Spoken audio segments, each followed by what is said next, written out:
మీ ఎలాంటి వ్యాపార ప్రకటనలకైనా వెంటనే మా ఛానల్ సంప్రదించండి. అందరికి నమస్కారం. నేను శిరీష. ప్రస్తుతం మనతో పాటు ఉన్నారు శ్రీమతి బట్టిప్రోలు విజయలక్ష్మి గారు. అమ్మతో మాట్లాడదాం. నమస్కారం అమ్మ. నమస్కారం అమ్మా. అమ్మ, ప్రతి మాసంలో అమావాస్య అనేది వస్తుంటుంది. సో చాలా మంది అమావాస్య కీడుగా భావిస్తుంటారు, శుభకార్యాలు అసలు చెయ్యరు, ఎక్కడికి దూర ప్రయాణాలు చేయకూడదు అంటారు. అసలు ముఖ్యంగా అమావాస్య రోజు ఏ పనులు చేయొచ్చు అంటారు, ఏ పనులు చేయకూడదు అంటారు? చాలా మంది పితృదోషాలు ఉన్న వాళ్ళు కూడా కొన్ని పరిహారాలు చేసుకుంటారు. సో ఓవరాల్ గా అసలు అమావాస్య రోజు ఏం చేయాలి, ఏం చేయకూడదు? అమావాస్య కొన్నిటికి మంచిది, కొన్నిటికి మంచిది కాదు. శుభకార్యాలకి మంచిది కాదు.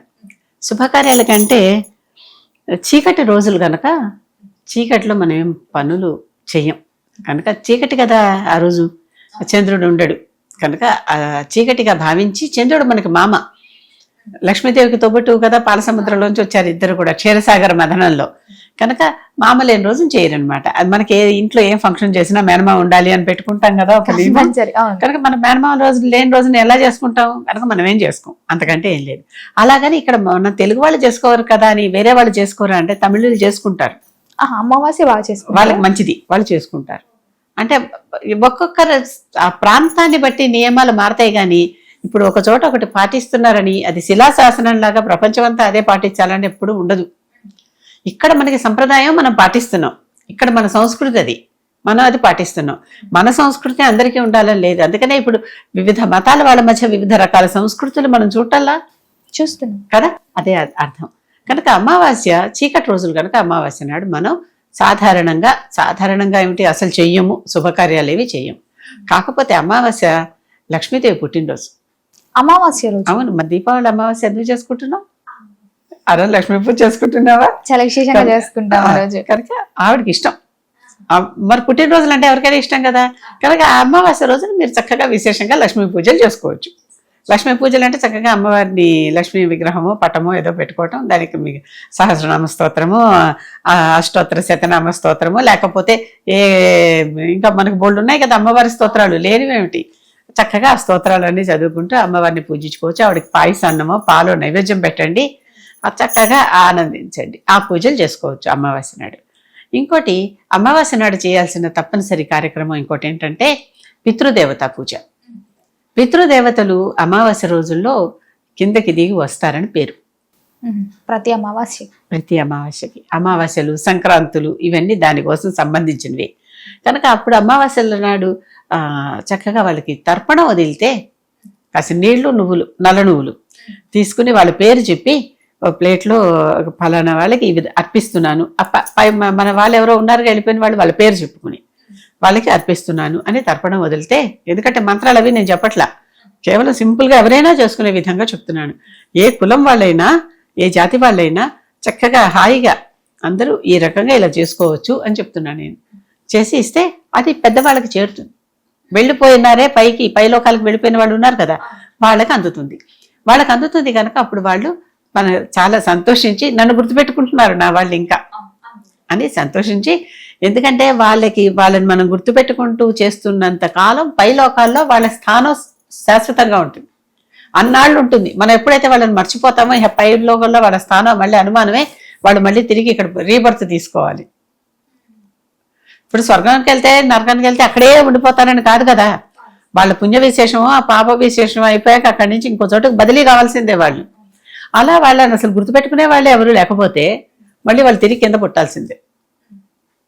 వాళ్ళకి ఎన్ని జన్మలు ఎత్తాలో అన్ని జన్మలు ఎత్తాల్సిందంతా ఎత్తుకుంటూ ఉండాల్సిందే. కనుక అమావాస్య నాడు పితృదేవతల్ని తలుచుకుని మన తల్లి, తండ్రి, తాత, ముత్తాత వీళ్ళందరూ ఉంటారు కదా, ఇలాంటి వాళ్ళు, నాయనమ్మ, అమ్మమ్మ, ఇలాంటి వాళ్ళని తలుచుకుని చక్కగా వాళ్ళకి ఈ తర్పణాలు వదిలితే ఏమీ కష్టం లేదు. నీళ్లు, నల్ల నువ్వులు అంతే కదా, కాసిన చేతిలోకి తీసుకుని వాళ్ళ పేరు చెప్పుకుని తర్పయామి అని వాళ్ళకి ఇచ్చేస్తే చక్కగా వాళ్ళకి తీసుకుని తృప్తి పడతారు అంతే. కనుక వాళ్ళ బ్లెస్సింగ్స్ ఉంటాయి ఫ్యామిలీ మీద, పెద్దవాళ్ళ బ్లెస్సింగ్స్ ఉంటే కుటుంబం బాగుంటుంది కదమ్మా. చక్కగా వీళ్ళు తర్వాత జనరేషన్స్ వాళ్ళు పిల్ల పాపలతో బాగా ఉంటారు. అంతేకాదు చాలా మంది నమ్మేది ఏంటంటే పెద్దవాళ్ళకి చక్కగా తదినాలు పెడుతూ వస్తూ ఉంటే, తదినాలు కానీ పిండాలు కానీ ఇలా తర్పణాలు కానీ చేస్తూ వస్తూ ఉంటే తర్వాత తరాల్లో వాళ్ళే వీళ్ళని చూసి సంతోషించి మళ్ళీ ఇక్కడ పుడతారు అని, వీళ్ళ పిల్లలుగా తాతయ్య మనవడు అనేటటువంటి కొన్ని ఉంటాయి చూడు మనకి సామెతలు, అలా ఈ ఇంట్లోనే మళ్ళీ పుడతారు చక్కగాను అంటే మన మీద మక్కువ కొద్ది, ఇష్టం కొద్ది అని భావన అదొకటి. అవి ఎంత నిజమో మనం చెప్పలేం. అంటే పరీక్షలకు అందనివి కదా. కనుక కాకపోతే భావనే కదా. వాళ్ళని చూస్తూనే వీళ్ళకి అన్ని మా తాత లక్షణాలే అని ఇలా అనుకుంటారా కొన్ని. పిల్లల్ని చూసి వీటికి అన్ని మా నాన్న లక్షణాలే, మా అమ్మ లక్షణాలే అనుకోము మనం. అలాగే అమ్మ చాలా మంది కూడా అమావాస్య రోజు దిష్టి తీయడం కానీ చేస్తూ ఉంటారు. కొంతమంది సహజంగా రోడ్ల మీద మనం చూస్తున్నప్పుడు ఈ మిరపకాయలని, నిమ్మకాయలని కనిపిస్తుంటాయి. నిజంగా ఆ దిష్టి తీయడం ఒక పవర్ఫుల్ అమావాస్య రోజు? అంటే ఆ రోజున మన చుట్టూ కొంచెం నెగిటివ్ ఫోర్స్ ఉంటుంది కనుక ఆ నెగిటివ్ ఫోర్స్ని తీసేసేయటం. చీకటి రోజుల్లో మన చుట్టూ ఒక రకమైన నెగిటివ్ ఆరా ఉంటుంది ఎవరి దగ్గరైనా. అంటే మరి పాజిటివ్ ఆరాని మించిన నెగిటివ్ ఆరాని మించిన పాజిటివ్ ఆరా ఉంటే వాళ్ళకి వేరే విషయం. సాధారణంగా అందరి చుట్టూ ఒక రకం నెగిటివ్ ఆరా ఉంటుంది. నువ్వు వెలుగులో వెళ్ళినంత ధైర్యంగా చక్కగా చీకట్లో వెళ్ళగలవా? లేదు, వెళ్ళలేము కదా. అలాగే ఆ నెగిటివ్ ఆరా ఉంటుంది కనుక అమావాస్య రోజున దిష్టిలు లాంటివి ఉంటే తేలిగ్గా వస్తాయి. తొందరగా పిల్లలు భయపడతారు. అనవసరంగా అమ్మలో కర్ర ఉంటే అదో పాము కాబోలు అనుకుని భయపడతారు. అమ్మలో చాప దుప్పట ఉంటే అదో పాము కాబోలు అనుకుని భయపడతారు. లేకపోతే అదో దెయ్యమేమో అనుకుని భయపడతారు. ఇలాంటివి ఉంటాయి.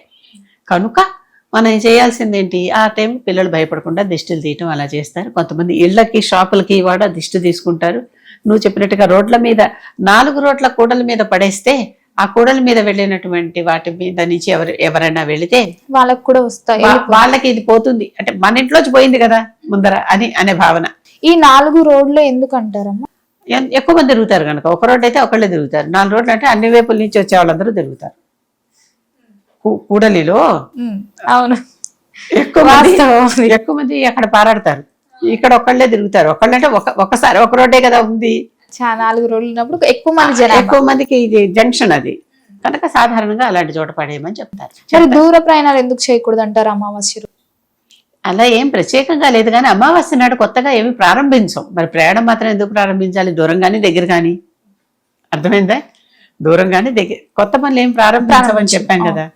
అసలు అమావాస్య నాడు అమ్మాయి పుడితే లక్ష్మి అని, అబ్బాయి పుడితే దొంగడని పేర్లు. అమ్మ ముఖ్యంగా అమావాస్య రోజు కూడా ఇప్పుడు మీరు అన్నట్టు ఆడపిల్ల పుడితే లక్ష్మి అని అంటుంటారు. కొంతమంది చెప్పకూడదు, ఒకవేళ ఆ అమ్మాయిని పెళ్లి చేసి ఇస్తే వాళ్ళ ఇంటికి లక్ష్మి వెళ్ళిపోతుంది అని అంటుంటారు. ఎందుకని అలా? అసలు అమ్మాయి ఎప్పుడు లక్ష్మి, ఆడపిల్ల ఇంటికి ఎప్పుడు కూడా లక్ష్మి. ఈ లక్ష్మిని మనం కన్యాదానం చేసి ఇంకొకరికి అప్పచెప్తాం. కనుక ఆడపిల్ల పుట్టినప్పుడు అంటే లక్ష్మి పుట్టడం అనేదే లెక్క. మామూలుగా ఆ రోజు అమావాస్య నాడు ఆడపిల్ల పుడితే దీపావళి రోజున లక్ష్మీదేవి పుట్టింది కదా అమావాస్య నాడు, కనుక అలా పుట్టిందని అర్థం అనమాట. కనుక లక్ష్మీదేవి పుట్టిందని అర్థం. మన దగ్గర సాధారణంగా అమావాస్య నాడు పుట్టిందంటే కొంతమంది ఏమో దాన్ని నెగిటివ్ గా తీసుకుంటారు, కొంతమంది ఏమో చాలా పాజిటివ్ గా తీసుకుంటారు. అమ్మాయి పుడితే చాలా పాజిటివ్ గా తీసుకుంటారు. అమ్మాయి పుడితే మాత్రం లక్ష్మీదేవి పుట్టిందని అనుకుంటారు. ఆ విషయంలో మామూలుగా జనంలో ఉన్న మాటలే ఇవన్నీను. కనుక లక్ష్మి పుట్టిందని మరి ఎందుకు చెప్పరు అంటే చెప్పొచ్చు, ఎందుకు చెప్పరు? అందరూ ఈ రోజుల్లో అందరికీ చెప్తారు. అంటే అంటుంటారమ్మా, లైక్ అమావాస్య రోజు పుట్టిందని చెప్తే ఆమె మీద ఎక్కువ దుష్ట ప్రయోగం అంటే దిష్టి ఉంటుంది. ఒకటి నేను ఎప్పుడు మన మంచి విషయాలు అందరికీ ప్రదర్శనలో పెట్టుకోవద్దని ఎప్పుడు చెప్తాను కదా. అవును, చెప్తారు కదా. చూపించొద్దు, ప్రొజెక్ట్ చేయొద్దు. చూపించిన కొద్దీ దిష్టి కొడుతుంది. నాకింత ఉంది, నేనింత, నా పిల్లలు ఇంత, మా ఇల్లు ఇంత అని ఇలాంటివన్నీ చూపించుకుంటున్న దగ్గర నుంచి నలుగురు నజర్ కొడుతోంది కదా. కనుక సాధారణంగా చెప్పకపోవటానికి కారణం అంతకంటే పెద్ద కారణాలు ఏమి ఉండవు. ఏమైనా సరే మనకి ఆ పిల్ల మన ఇంటికి లక్ష్మీదేవి అని అనుకుంటుంటే నలుగురికి ఎలా డిస్ప్లే చేస్తాం? మన సపోజ్ మన ఇంట్లో ఎక్కడ ఏదైనా సందుకు పెట్లో అన్ని దాచుకుంటే తీసుకెళ్ళి అందరికీ చూపిస్తున్నామా? లేదు కదా. నమ్మిన వాళ్ళకి దగ్గర వాళ్ళకి చూపిస్తాం అంతే. అమ్మ అలాగే నది స్నానాలు కూడా చేస్తూ ఉంటారు. చెప్పా కదా, నది స్నానాలు ఇవన్నీ కూడా పితృదేవతలను తలుచుకుంటూ అక్కడ స్నానం చేసి వాళ్ళకి అర్ఘ్యం వదులుతారు. ఈ అమావాస్య రోజు దాన ధర్మాలు కూడా చేయొచ్చు. అయ్యో, ఏం చేసినా పితృదేవతలకి చెందుతాయమ్మా. ఎప్పుడు సంవత్సరంలో ఎన్ని అమావాస్యలు వస్తాయి? మన ప్రతి నెల ఒకటి వస్తుంది కదా, 12 నుంచి 13 దాకా అమావాస్యలు వస్తాయి. కనుక చక్కగా అమావాస్యల్లో దాన ధర్మాలు చేస్తే అవన్నీ పెద్దవాళ్ళకి చెందుతాయి. ఆ రోజు ఏ పుణ్యం చేసినా మన పెద్దవాళ్ళకి చెందుతుంది. వాళ్ళు సంతోషపడతారు, మళ్ళీ బ్లెస్ చేస్తారు. ఇప్పుడు దేవాలయానికి వెళ్ళి దేవుడికి పూజ చేస్తామమ్మా, ఏమొస్తుంది? దేవుడికి బలం వస్తుంది, మనకు పుణ్యం వస్తుంది అంటుంటారు. అదే చెప్పేది మొత్తం. అందుకే మనకి ఏ పూజ చేసినా, ఏ నైవేద్యం పెట్టినా, ఏ జపం చేసినా, ఏ మంత్రం చెప్పినా దేవతకి బలం వస్తుంది. ఆ దేవతకి బలం వచ్చాక, అందుకే పూజ అంతా అయ్యాక, జపం అంతా అయిపోయాక ఆ దేవత అర్పణమస్తు అని ఆ దేవతకే వదిలేస్తాం ఫలితం అంతా. ఈ ఫలితంతో ఆ దేవత బలం పుంజుకుని ఆ దేవత మనల్ని బ్లెస్ చేస్తుంది. అందుకనే ఎక్కువ మంది వెళ్ళే ఆలయాల్లో దేవతలు తేజస్సుగా కనిపిస్తారు మనకి, గమనించండి. తక్కువ మంది వెళ్ళి ఊరు మారుమూలు ఎక్కడో ఉంది, అసలు అక్కడికి ఎవరు వెళ్ళట్లేదంటే ఆ దేవత కూడా చాలా కళావిహీనంగా ఉంటుంది. ఎందుకంటే ఆ దేవతకు పూజ జపం జరగట్లా కావలసినంత. దేవతకి పూజ జపం, దేవతా విగ్రహంలోకి శక్తి రావాలి అంటే ఆ దేవతా విగ్రహం బలం పుంజుకునేటంతగా జపం కానీ, హోమం కానీ, పూజ కానీ, అర్చన కానీ, నైవేద్యం కానీ జరగాలి. అక్కడ కళగా ఉంటుందంతా. అప్పుడు దానికి ఆ శక్తి వచ్చేస్తుంది. మొట్టమొదటే మనం దాన్ని స్థాపించినప్పుడే అప్పుడు అక్కడ చక్కగా చేసి ప్రతిష్ఠ చేసాం. ప్రాణ ప్రతిష్ఠ అన్నాం దాన్ని. అవును, ప్రాణప్రతిష్ఠ. ఇంత జపం చేసి ధార పోస్తే ఆ విగ్రహానికి ప్రాణం వచ్చినట్టు. అంతేకాదు కళ్ళు దిద్దటం కూడా ప్రత్యేకంగా ఒక కార్యక్రమం లాగా ప్రతిష్టలో చేస్తారు. ఎందుకు మన దగ్గర ఖైరతాబాద్లో గణపతి పెట్టిన హైదరాబాద్లో ఆ కళ్ళు దిద్దే కార్యక్రమం ఒకటి ప్రత్యేకంగా మెయిన్ శిల్పాచార్యుడే చేస్తాడు. అంటే దాంట్లో నుంచి ప్రాణం వస్తుంది. మొన్న అయోధ్య రామాలయం అప్పుడు అందరూ చూసుంటారు. అయోధ్య రామాలయంలో ఆ కంటికి బట్ట కట్టేస్తారు విగ్రహానికి. ఇప్పుడు కూడా మనం ఎక్కడ చేసినా తల కనిపించకుండా వినాయకుడు విగ్రహాలు తీసుకెళ్ళటం, లక్ష్మీదేవి విగ్రహాలు తీసుకెళ్ళటం, దుర్గాదేవి విగ్రహాలు తీసుకెళ్ళటం చూస్తాం కదా. కనుక ఆ సమయానికి అది పెట్టినప్పుడు కంటికి కట్టేస్తారు.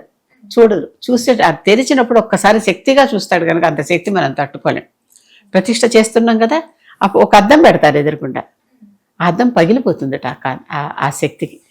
ఆ తర్వాత అందరం మన మీద దృష్టి పడ్డా పర్వాలా, అంత శక్తి ఉంటుంది దేవతా విగ్రహంలో. ఎప్పుడు మనం అంత జపం ధారపోసినప్పుడు. కనుక అమావాస్య నాడు మరి ఆలయాలకు వెళ్ళి మీ జపం అంతా అన్ని ధారపోస్తూ ఉంటే వస్తాయి కదా. అలాగే పెద్దవాళ్ళకి పేరుతో దానాలు చేస్తే పెద్దవాళ్ళు కూడా సంతోషించి వాళ్ళకి బలం పెరుగుతుంది, మనకి తిరిగి మనకి వరాలు ఇస్తారు. దేవత నుంచి మనం వరాలు పొందాలంటే ముందర ఆ దేవతకు ఆ శక్తి ఉంటే కదా వరాలు ఇస్తుంది. అది సంగతి. అమ్మ మొత్తం మీద మాకు తెలియని ఎన్నో మంచి విషయాలు తెలియజేసినందుకు ధన్యవాదాలు.